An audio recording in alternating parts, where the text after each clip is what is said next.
আপনি কোন আল্লাহকে না দেখে বিশ্বাস করেন? কোন আল্লাহকে এত বছর যাবত না দেখে দেখে সেজদা দিয়েছেন? জানেন সেই আল্লাহকে? আজকের এই ভিডিও দেখে জানতে পারবেন। আমার মতো দুটি চোখ আপনারও রয়েছে, আর এই দুইটি চোখে 27,40,00,000 বেশি শ্রমিক আল্লাহ নিযুক্ত করে দিয়েছেন যেন আমরা ঠিকমতো দেখতে পারি। কিভাবে জানেন? আমাদের চোখে রয়েছে ফটো রিসেপ্টর। এই ফটো রিসেপ্টর হচ্ছে রড সেল এবং কোন সেল, রেটিনার মধ্যে থাকে। এই রড সেল এবং কোন সেল আমাদের চোখে কতগুলো রয়েছে? আমাদের একটা চোখে রড সেল রয়েছে 130 মিলিয়ন কিংবা এর চেয়েও বেশি, অর্থাৎ প্রায় 13 কোটি বা এর চেয়েও বেশি, এবং কোন সেল রয়েছে 7 মিলিয়ন অর্থাৎ 70 লাখ। অর্থাৎ আপনার একটা চোখে রড সেল রয়েছে 13 কোটি বা এর চেয়েও বেশি এবং কোন সেল রয়েছে 70 লাখ। 13 কোটি 70 লাখ। তাই দুইটা চোখে আপনি যদি একসাথে হিসাব করেন, 13 13 26 এবং 70 লাখ 70 লাখ, 1,40,00,000 অর্থাৎ 27,40,00,000 ফটো রিসেপ্টর শ্রমিক আপনার হয়ে কাজ করছে আল্লাহর তরফ থেকে যেন আপনি ঠিকমতো দেখতে পারেন। আপনি সেই আল্লাহর ইবাদত করেন, সেই আল্লাহকে আপনি না দেখে বিশ্বাস করেন। শুধু কি তাই, এই ফটো রিসেপ্টরগুলো কীভাবে কাজ করে? যখন আলো আপনার চোখে গিয়ে পড়ছে, যখন ফটো রিসেপ্টরের কাছে চলে যাচ্ছে, এই ফটো রিসেপ্টর সেটাকে প্রসেসিং করে আপনার অপটিক নার্ভ, যেটা হচ্ছে ক্র্যানিয়াল 2 নার্ভ, সেই নার্ভে পাঠিয়ে দিচ্ছে এবং সেখান থেকে ইলেকট্রিক ইম্পালসের মাধ্যমে সেটা আমাদের ব্রেনের অক্সিপিটাল লোবে চলে যাচ্ছে এবং তারপর আমরা দেখতে পাচ্ছি একটা লাইটকে আমরা একটা কালার হিসেবে বুঝতে পারতেছি। তখন কতটা সুন্দর মেকানিজম! সেই অপটিক নার্ভের কথা যদি বলি, একটা অপটিক নার্ভ এত চিকন, এতটুকু একটা নার্ভ, এই নার্ভের মধ্যে কতগুলো ফাইবার রয়েছে জানেন? কতগুলো তারের মতো বিষয় রয়েছে? 7 লক্ষ থেকে 17 লাখ পর্যন্ত ফাইবার অর্থাৎ তারের মতো বিষয় রয়েছে এই অপটিক নার্ভে। অপটিক নার্ভকে যদি আপনি একটা পাইপের মতো চিন্তা করেন, ছোট একটা চিকন পাইপ, এর মধ্যে আল্লাহ তাআলা প্রায় 17 লাখ পর্যন্ত ফাইবার রেখেছেন যেন আপনি ঠিকমতো দেখতে পারেন। আপনি সেই আল্লাহর ইবাদত করেন না দেখে। আপনারা হয়তো অনেকটাই অবাক হচ্ছেন। চলুন আরেকটু অবাক হওয়ার জন্য আমরা আরেকটু সামনে আলোচনা করি। আমাদের বডিতে ব্লাড ভেসেল রয়েছে এবং এই ব্লাড ভেসেল কতটুকু বড়, কতটুকু এর দৈর্ঘ্য?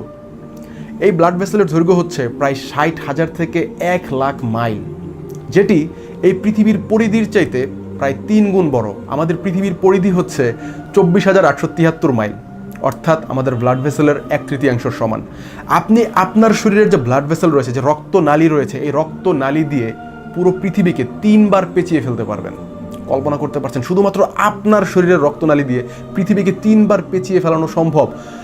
একবার চিন্তা করে দেখুন তো, আমাদের হাতে হেডফোন থাকে, সেই হেডফোন যখন আমরা পকেটে রাখি, সেই হেডফোনটা প্যাচ লেগে যায়। সামান্য এতটুকু তার এখানেই প্যাচ লেগে যায়। অথচ আমাদের বডিতে এই 60,000 থেকে 1 লাখ মাইলের এই যে তার, এই যে রক্তনালী, এর মধ্যে কোনো প্যাচ লাগতেছে না। কে সৃষ্টি করছে ভাই এত সুন্দর করে আমাদেরকে?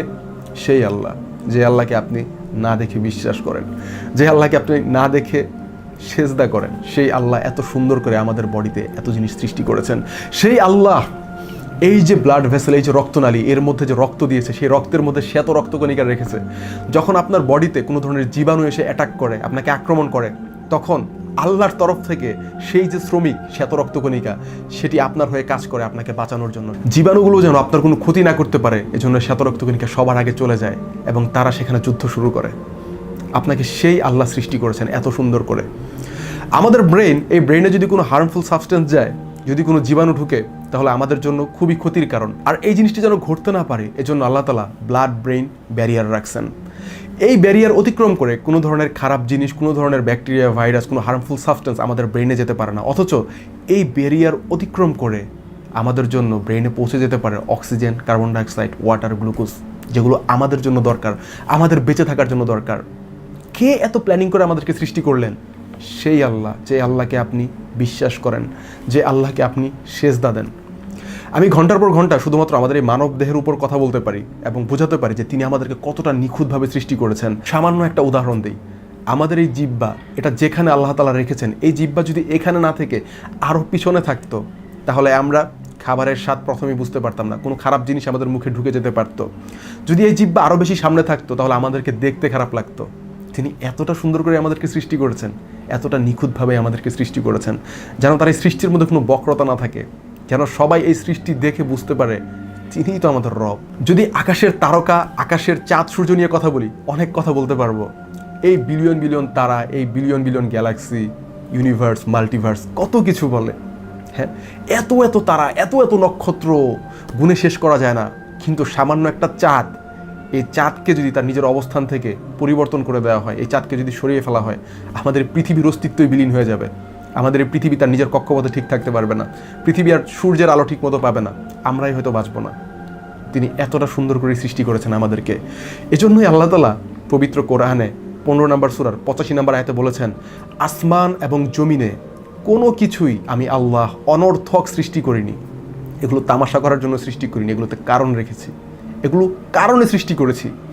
এজন্যই আল্লাহ তাআলা পবিত্র কোরআনের 3 নম্বর সূরার 191 নম্বর আয়াতে বলেছেন, তারা আল্লাহর নিদর্শন পৃথিবী এবং আকাশ নিয়ে চিন্তা করে এবং তারা বলে যে, হে আল্লাহ, আপনি এগুলো অনর্থক সৃষ্টি করেননি, আপনি আমাদেরকে জাহান্নামের আগুন থেকে রক্ষা করুন, আপনি তো এগুলো তো অনর্থক সৃষ্টি করেননি।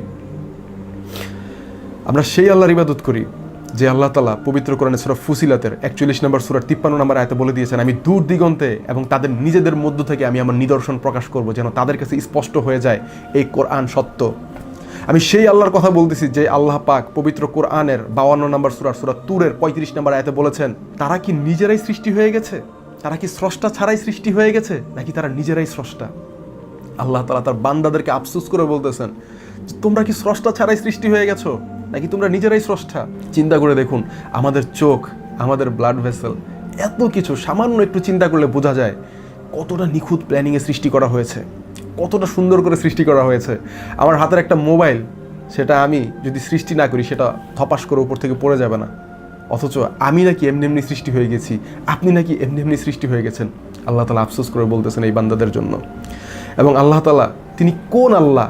তিনি সেই আল্লাহ যিনি পবিত্র কোরআনের 31 নম্বর সূরা লোকমানের 27 নম্বর আয়াতে বলেছেন, যদি পৃথিবীর যাবতীয় গাছপালাকে কলম হিসেবে ব্যবহার করা হয়, যদি এই পৃথিবীর সাগরকে যদি কালি হিসাবে ব্যবহার করা হয়, এবং তার সাথে যদি আরও 7 সমুদ্রের পানিকে যোগ করে যদি কালি হিসাবে ব্যবহার করা হয়, এই কালি কলম সব কিছু ফুরিয়ে যাবে, তবু তোমার রব মহামহিম আল্লাহর প্রশংসা, আল্লাহর কথা লেখা শেষ হবে না। সে আল্লাহকে লেখে শেষ করা যাবে না, তার প্রশংসা লেখে শেষ করা যাবে না। আমি সেই আল্লাহর কথা বলতেছি। আমরা সেই আল্লাহর ইবাদত করি, সেই আল্লাহকে না দেখে বিশ্বাস করি, সেই আল্লাহকে না দেখে বিশ্বাস করাই যথাযোগ্য। এজন্য আল্লাহ তাআলা পবিত্র কোরআনের সূরা ইউনুসের 95 নম্বর আয়াতে ডাইরেক্ট বলে দিয়েছেন, মুহাম্মদ সাল্লাল্লাহু আলাইহি ওয়াসাল্লামকে উদ্দেশ্য করে বলে দিয়েছেন, যদি তুমি তাদের অন্তর্ভুক্ত হও যারা নিদর্শনসমূহ অস্বীকার করেছে, তাহলে তুমি অবশ্যই ক্ষতিগ্রস্তদের অন্তর্ভুক্ত হয়ে পড়বে। আমরা সেই আল্লাহর ইবাদত করি যে আল্লাহ আমাদেরকে এত সুন্দর করে সৃষ্টি করছেন, অথচ আমরা বুঝি না যে আমরা কার সৃষ্টি, আমরা কার গোলাম। আমরা বুঝি না যে আমাদেরকে আল্লাহ তাআলা কত ভালোবাসেন, আমরা বুঝি না যে তিনি আমাদেরকে কতটা মহব্বত করে সৃষ্টি করছেন। ভাই, একটু মাথা খাটিয়ে চিন্তা করবেন যে যিনি এত সুন্দর করে আপনাকে সৃষ্টি করছেন, এত চমৎকারভাবে আপনাকে সৃষ্টি করছেন, এত নিখুঁতভাবে আপনাকে সৃষ্টি করছেন, আপনি এমনি এমনি সৃষ্টি হয়ে গেছেন। ভাই, অ্যাটলিস্ট এটা বিশ্বাস করেন যে আমাদের একজন সৃষ্টিকর্তা আছে, আমাদের একজন রব আছে, আমাদের একজন প্রভু আছে যিনি আমাদের মালিক। আমরা এমনি এমনি সৃষ্টি হইনি। আল্লাহ তাআলা তার বান্দাদেরকে আফসোস করে বলতেছেন, আল্লাহ তাআলা তার বান্দাদের জন্য বলতেছেন যে তোমরা কি এমনি সৃষ্টি হয়ে গেছো? তোমরা স্রষ্টা ছাড়াই সৃষ্টি হয়ে গেছো, তোমরা স্রষ্টা ছাড়া সৃষ্টি হয়ে গেছো। আল্লাহ আমাদেরকে মাফ করুক। আমি সবসময় চাই আপনারা যেন ঈমান সহকারে মরতে পারেন, আপনারা যেন ঈমান সহকারে পৃথিবী থেকে বিদায় নিতে পারেন। জানেন না ঈমান জিনিসটা কি, এখন আমরা বুঝতেছি না। এই ঈমানের জন্য একসময় মানুষ আফসোস করবে, আল্লাহরে বলবে যে আল্লাহ, আমি যদি পৃথিবীতে আবার আসতে পারতাম, আপনি আমার পৃথিবীতে আবার পাঠান, যদি আমি পৃথিবীতে আবার যাই, আমি কোনোদিন আপনার অবাধ্যতা করবো না। একটা মানুষ আল্লাহরে সেদিন কিয়ামতের দিন বলবে।